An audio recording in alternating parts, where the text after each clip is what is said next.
Emeril Khan Mumtaz ditemukan oleh Geraldine Beldi, seorang guru sekolah dasar, di mana wajah tim SAR yang berhari-hari. Apakah memang sungainya yang super sulit atau tim SAR-nya yang kurang cekatan?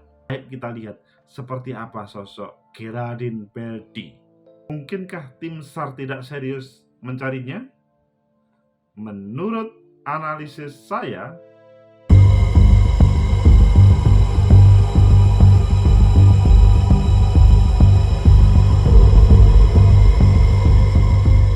Assalamualaikum warahmatullahi wabarakatuh. Salam sejahtera untuk kita semua, pecinta masa depan negeri. Alhamdulillah, perlu kita syukurkan karena Emeril Khan Mumtaz ditemukan di Swiss oleh seorang guru, Geraldine Beldi. Sebetulnya apa sih yang menjadi masalah? Apakah memang sungainya atau ketekunan dari Geraldine Mumtaz atau seperti apa? Ini kan sepertinya tim SAR atau Tagana yang ada di Swiss seperti tidak serius dalam proses ini. Atau mungkin ada pertanyaan lain.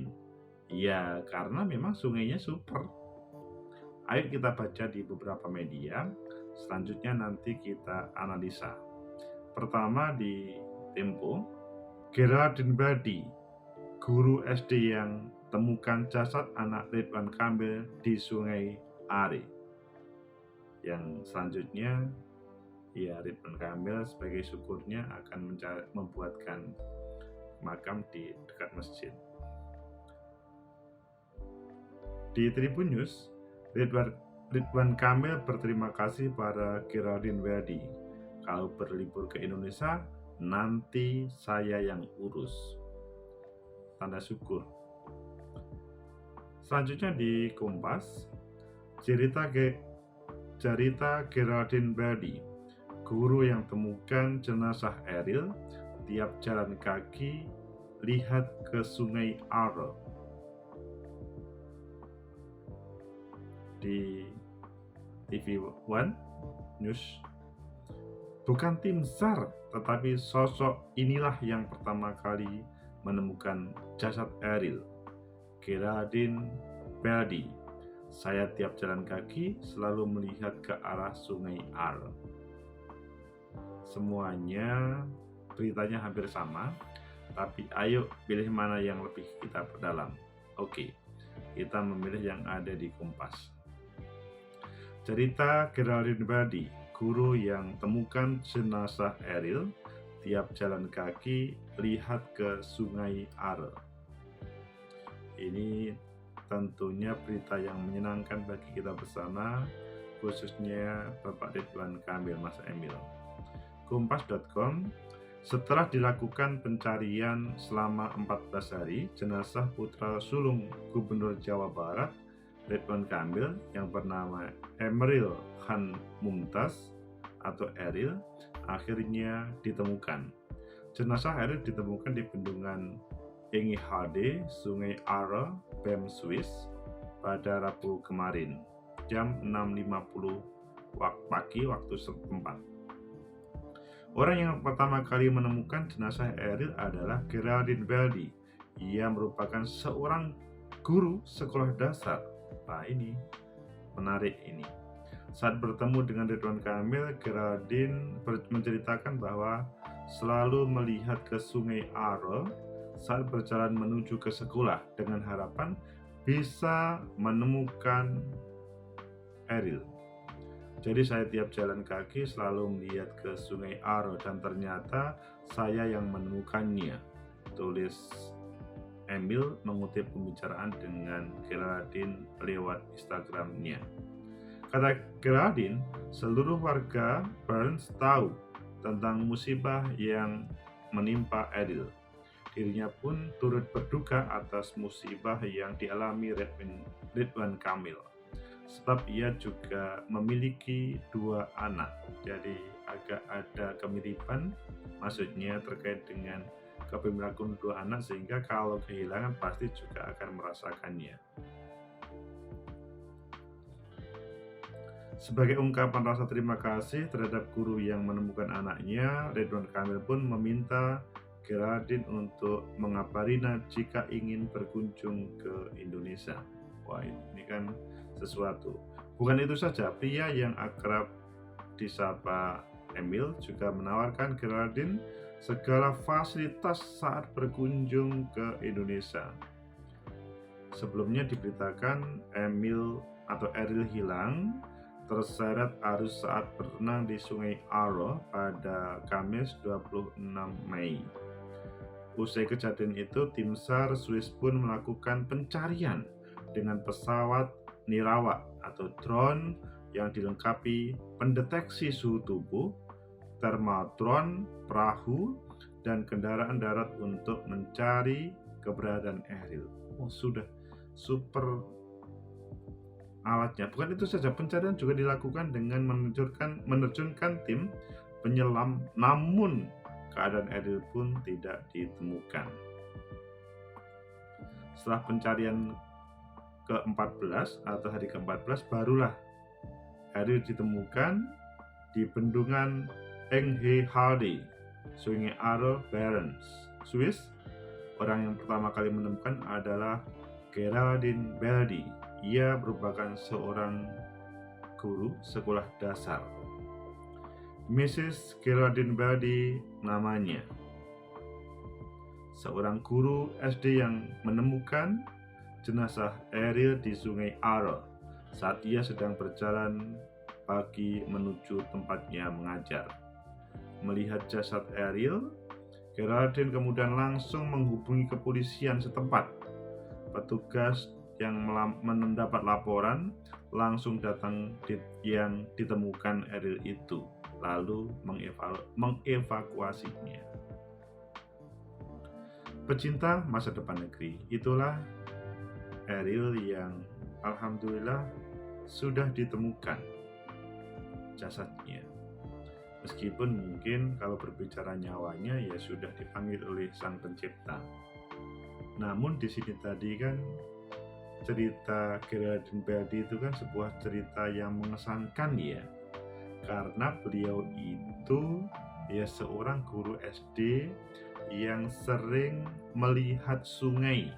Jadi ada sebuah harapan kalau pergi ke sekolah pagi-pagi. Nah, kalau pagi-pagi kalian kan biasanya kan naik mobil, naik motor. Ini Geraldine Beldi jalan kaki dan selalu melihat Sungai Aro. Harapannya adalah menemukan jasadnya Eril.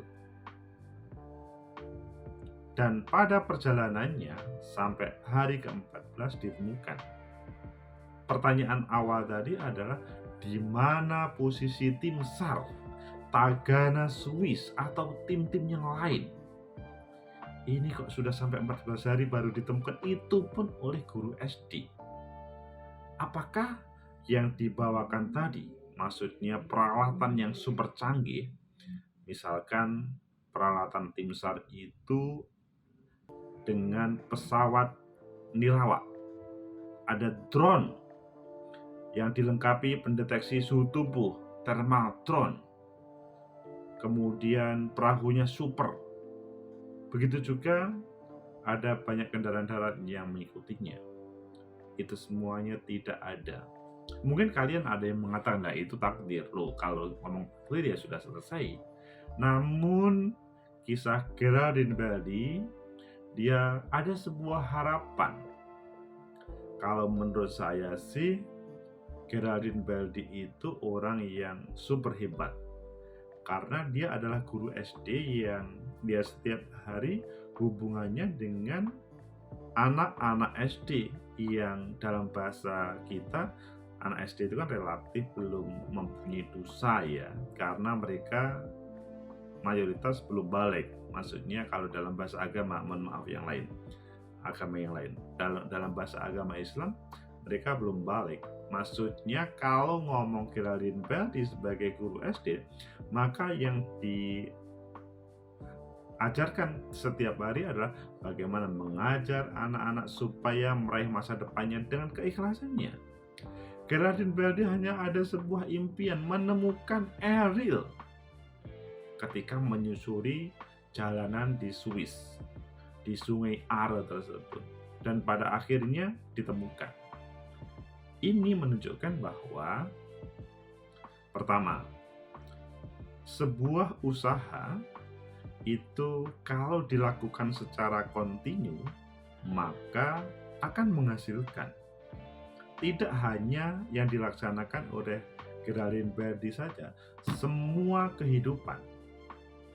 Kalau tema saya adalah tema politik, dalam dunia politik pun hal yang terkecil yang dijalankan secara kontinu, serius untuk membantu masyarakat yang miskin, untuk mensejahterakan masyarakat, maka akan tercapai kalau niatnya itu adalah baik, tulus, tidak ada hal yang negatif. Kedua, keberadaan tim SAR yang mempunyai banyak peralatan tidak mampu menemukan. Nah, di sini perlu ada semacam evaluasi diri pada tim SAR, bahwa secanggih apapun yang dimiliki, kalau dirinya tidak menyatu dengan alam, maka sulit untuk menemukannya. Coba bayangkan Geraldine Beldi itu ketika menemukan langsung melaporkan kepada aparat kepolisian untuk segera mengevakuasinya. Padahal tim SAR kalau kita melihat di berbagai tayangan kesana kemari dengan peralatan canggih. Kan sebetulnya kalau ngomong Swiss itu super canggih, dan kalau kalian melihat sungai Are sepertinya tidak sesuatu, tapi ya faktanya tidak ditemukan, kecuali ditemukan sesudah 2 kali bendungan. Itu kan jauh luar biasa. Yang ketiga, Pak Ridwan Kamil, Kang Emil memang sudah menyerahkan diri kepada Sang Pencipta. Ia sadar bahwa ada kekuasa atau ada kekuatan yang maha. Di situ selanjutnya ketika menyerahkan sepenuhnya, wah ini seperti ustadz gitu, menyerahkan sepenuhnya, maka selanjutnya ada pihak-pihak yang menolongnya. Maksudnya tangan-tangan Tuhan itu hadir di dalamnya. Hal ini pun juga terjadi dalam dunia yang lain. Jadi tangan-tangan Tuhan itu akan selalu membantu terhadap orang yang menyerahkan terhadap apa yang diusahakan ketika tidak mampu. Belajar dari Geraldine Beldi tadi, maka ya kita harus bisa menjadi orang yang fokus terhadap niatnya kita, supaya apa yang kita lakukan di dunia apapun atau di pekerjaan apapun menjadi bermanfaat. Sosok guru SD, sebagian orang melihat, wah guru SD saja. Namun kalau dihubungkan dengan Ariel, membantu terhadap seorang gubernur Jawa Barat, maka dia derajatnya seakan-akan langsung di atasnya gubernur Jawa Barat, meskipun ia tetap sebagai guru SD. Namun di situ terlihat bahwa luar biasa guru SD itu. Kemungkinan besar guru-guru SD yang ada di Indonesia pun sama dengan Geraldine Beldi tersebut. Maksudnya banyak guru SD yang seperti Geraldine Beldi, namun kadang-kadang kalian tidak menyadarinya. Dan ya untuk itu ya perlulah kita merefleksikan terhadap diri kita. Kalian yang di dunia politik, refleksilah bahwa kekuatan-kekuatan kecil itu berefek besar terhadap kekuatan besar dan masa depan kalian. Kalian yang di dunia pendidikan pun juga begitu. Guru SD itu bisa saja dia mendapat apresiasi yang luar biasa, bahkan mungkin layak untuk menjadi sosok menteri misalkan. Ya karena ketekunannya tadi, karena bisa menjadi contohnya. Sehingga Geraldine Brady menjadi sesuatu sosok yang perlu kita tiru, bahwa semua itu adalah milik Sang Pencipta. Semoga bermanfaat. Terima kasih Geraldine Brady, menginspirasi bagi kita semuanya. Like, subscribe, comment, and share. Sampai jumpa.